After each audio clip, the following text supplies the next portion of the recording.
السلام علیکم، کیسے ہیں دوستوں؟ آپ سب ٹھیک ہیں؟ الحمدللہ میں ٹھیک ہوں۔ میں ہوں آپ کی ہوسٹ نور اور آپ دیکھ رہے ہیں میرا یوٹیوب چینل نور پوائنٹ۔ تو دوستوں کیسا گزر رہا ہے آپ کا رمضان؟ الحمدللہ میرا رمضان بہت اچھا گزر رہا ہے۔ تو دوستوں آج کی ویڈیو میں حضرت ابراہیم علیہ السلام کی اولاد کے حوال بیان کیے جائیں گے، جیسا کہ پچھلی ویڈیو میں ان کے حوال بیان کیے ہیں۔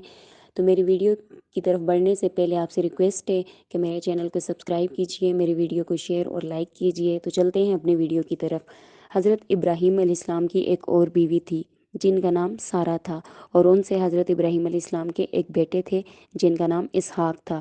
اور اسحاق اور حضرت ابراہیم علیہ السلام نے شام میں رہائش اختیار کی، اور حضرت اسحاق نے شام میں اللہ کے ایک گھر بنایا، جیسا کہ ان کے باپ اور بھائی نے مکہ میں بنایا تھا، اور وہ بیت المقدس ہے، اور یہ وہی مسجد اقصیٰ ہے جس کے آس پاس اللہ رب العزت نے بہت زیادہ برکت عطا فرمائی، اور اللہ نے حضرت اسحاق کی اولاد کو بھی بہت زیادہ برکت عطا فرمائی، جیسا کہ حضرت اسماعیل کی اولاد کو بہت زیادہ برکت عطا فرمائی تھی۔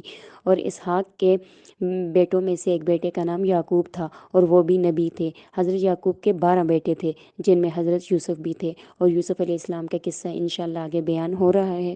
یوسف علیہ السلام ایک چھوٹے سے بچے تھے جن کے 11 بھائی تھے۔ یوسف علیہ السلام بہت زیادہ خوبصورت تھے، اور یوسف بہت زیادہ ذہین تھے۔ حضرت یعقوب علیہ السلام کے بیٹوں میں سب سے زیادہ ذہین اور خوبصورت بچہ تھا۔ دوسرے بھائیوں سے بڑھ کر حضرت یعقوب ان سے پیار کرتے۔ ایک رات یوسف نے ایک انوکھا خواب دیکھا کہ 11 ستارے، سورج اور چاند ان کو سجدہ کرتے ہیں۔ تو یوسف علیہ السلام بچے تھے، بہت زیادہ حیران ہوئے اور خواب کو سمجھ نہ سکے، کیونکہ سورج اور چاند، 11 ستارے کسی آدمی کو کیسے سجدہ کر سکتے ہیں۔ تو وہ اپنے والد کے پاس گئے اور کہا، ابا جان، 11 ستارے، سورج، چاند، وہ مجھ کو سجدہ کرتے ہیں خواب میں۔ تو حضرت یعقوب علیہ السلام اللہ کے نبی تھے۔ حضرت یعقوب اس خواب سے بہت خوش ہوئے اور فرمایا، اللہ تمہیں برکت دے گا اور تمہاری بہت بڑی شان ہوگی، اور یہ خواب نبوت کی خوشخبری ہے۔ اللہ تعالیٰ نے تمہارے دادا اسحاق اور پردادا ابراہیم پر انعام فرمایا، یقیناً وہ تجھ پر بھی اور یعقوب کے خاندان پر بھی انعام فرمائے گا۔ حضرت یعقوب علیہ السلام بزرگ تھے اور دنیا کے مزاج سے واقف تھے۔ وہ جانتے تھے کہ شیطان کیسے غلبہ پاتے ہیں اور کس طرح انسان کے ساتھ مذاق کرتا ہے۔ آپ نے فرمایا، بیٹا، یہ خواب اپنے بھائیوں میں سے کسی کو نہ بتانا، یقیناً وہ آپ کے ساتھ حسد کریں گے اور تیرے دشمن بن جائیں گے۔ حضرت یوسف علیہ السلام کا اپنی ماں سے ایک اور بیٹا تھا، یعنی ان کا ایک اور بھی بھائی تھا جس کا نام بنیامین تھا۔ یعقوب علیہ السلام ان دونوں سے بہت زیادہ پیار کرتے تھے، ان جیسا پیار وہ کسی اور بیٹے سے نہیں کرتے تھے۔ اور دوسرے بھائی یوسف اور بنیامین سے حسد کرتے اور ناراض رہتے، کہتے کہ ہمارا ابو یوسف بنیامین اور یوسف سے زیادہ پیار کیوں کرتا ہے، جبکہ وہ دونوں تو کمزور بچے ہیں، ہم تو بہت زیادہ جوان اور طاقتور ہیں۔ یہ عجیب بات ہے کہ یوسف اور بنیامین چھوٹے تھے، انہوں نے بھائیوں کو خواب بتا دیا۔ جب بھائیوں نے خواب سنا تو سخت ناراض ہوئے اور ان کا حسد اپنے بھائی کے لیے بڑھ گیا۔ ایک دن تمام بھائی اکٹھے ہوئے اور کہا کہ یوسف کو مار ڈالو، کسی دور کی جگہ میں پھینک آؤ، تب ہمارے باپ صرف ہمارا ہوگا اور اس کا پیار بھی ہمارے ساتھ ہوگا۔ ان میں سے ایک بھائی نے مشورہ دیا کہ اس کو کسی کنویں میں پھینک دیں اور کوئی مسافر آ کے اس کو لے جائے گا۔ تمام بھائی اس بات پہ متفق ہو گئے اور سب اس تجویز کو سوچ کر مطمئن ہو گئے۔ حضرت یعقوب علیہ السلام کے پاس آئے۔ یعقوب علیہ السلام کو یوسف کے بارے میں ہمیشہ ان سے ڈر رہتا تھا۔ وہ جانتے تھے کہ یہ یوسف سے حسد کرتے ہیں، پیار نہیں، اس لیے وہ یعقوب علیہ السلام یوسف علیہ السلام کو بھائیوں کے ساتھ کہیں کھیلنے کے لیے بھی نہیں بھیجتے تھے۔ یوسف اور بنیامین اکیلے کھیلتے تھے اور کہیں دور بھی نہیں جاتے تھے، اور بھائی یہ سب کچھ جانتے تھے۔ انہوں نے شرارت کا، یعنی ان کو قتل کا ارادہ پختہ کر لیا اور بولے، ابا جان، آپ ان دونوں کو ہمارے ساتھ کیوں نہیں بھیجتے؟ آپ یوسف کو ہمارے ساتھ بھیجا کریں، وہ چھوٹا بھائی ہے، ہم ایک باپ کی اولاد ہیں، ہم اکٹھے کھیلیں گے۔ کل آپ اسے ہمارے ساتھ باہر بھیجیں تاکہ کھائے پیے اور ہم اس کی حفاظت کریں۔ یعقوب علیہ السلام بزرگ اور دانش مند تھے، یوسف کا اپنے سے دور رہنا پسند نہیں فرماتے تھے۔ وہ یوسف کے بارے میں ہمیشہ خوفزدہ رہتے تھے، اس لیے اپنے بیٹوں سے فرمایا، مجھے اندیشہ ہے کہ اسے بھیڑیا کھا جائے گا اور تم اس سے بے خبر رہو گے۔ وہ بولے، کبھی نہیں، ہماری موجودگی میں یہ کیسے ہو سکتے ہیں، ہم تو طاقتور جوان ہیں۔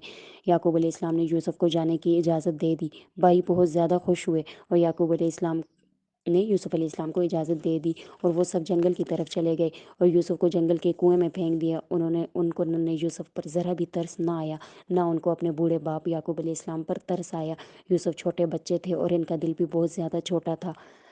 کنواں گہرا تھا، تاریک یعنی کہ بہت زیادہ اندھیرے والا تھا اور اس میں تنہا یوسف تھے۔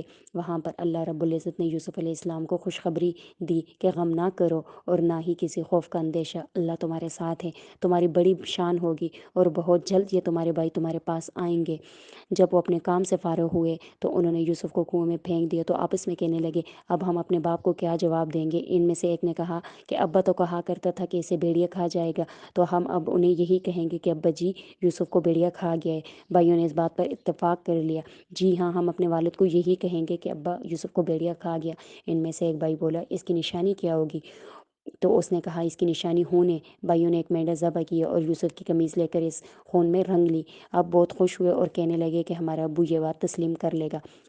وہ بھائی رات کے وقت روتے ہوئے اپنے والد کے پاس آئے اور کہنے لگا ابا جان ہم آپس میں دوڑ کا مقابلہ کرنے لگ گئے اور ہم نے یوسف کو سامان کے پاس چھوڑ دیا، اس کو تو بھیڑیا کھا گیا ہے۔ اس کی قمیض پر جھوٹا خون لگا کر لائے اور کہنے لگے یہ یوسف کا خون ہے۔ ان کا والد پیغمبر تھا اور بہت بڑا بزرگ، وہ اپنی اولاد سے زیادہ عقلمند۔ حضرت یعقوب علیہ السلام جانتے تھے جب بھیڑیا کسی انسان کو کھاتا ہے تو وہ اس کو زخمی کرتا ہے، نہ کہ اس کی قمیض کو پھاڑ دیتا ہے، اور یوسف کی قمیض بالکل صحیح سلامت تھی اور خون آلودہ تھی۔ یعقوب علیہ السلام پہچان گئے کہ یہ خون جھوٹا ہے اور بھیڑیا کا قصہ ایک کہانی ہے۔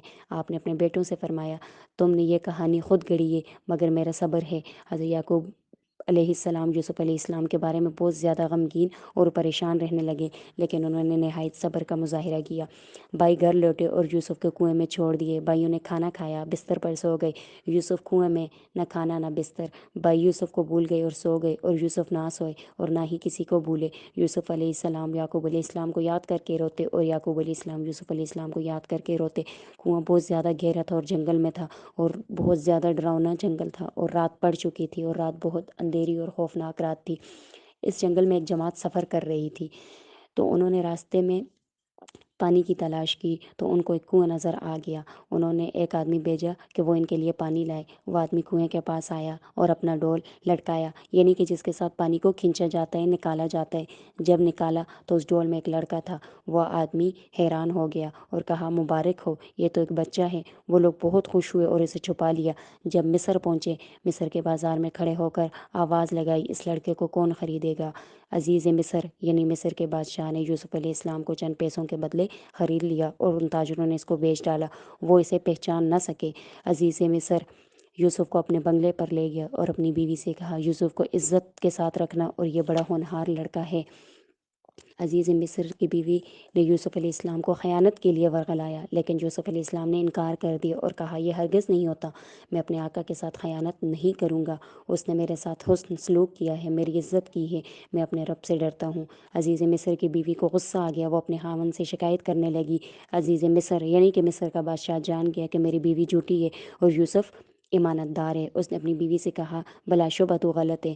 مصر میں یوسف کے حسن جمال کا چرچا ہونے لگا، کیونکہ یوسف علیہ السلام مصر سے تھے اور مصر کے لوگ آج بھی بہت زیادہ خوبصورت ہیں۔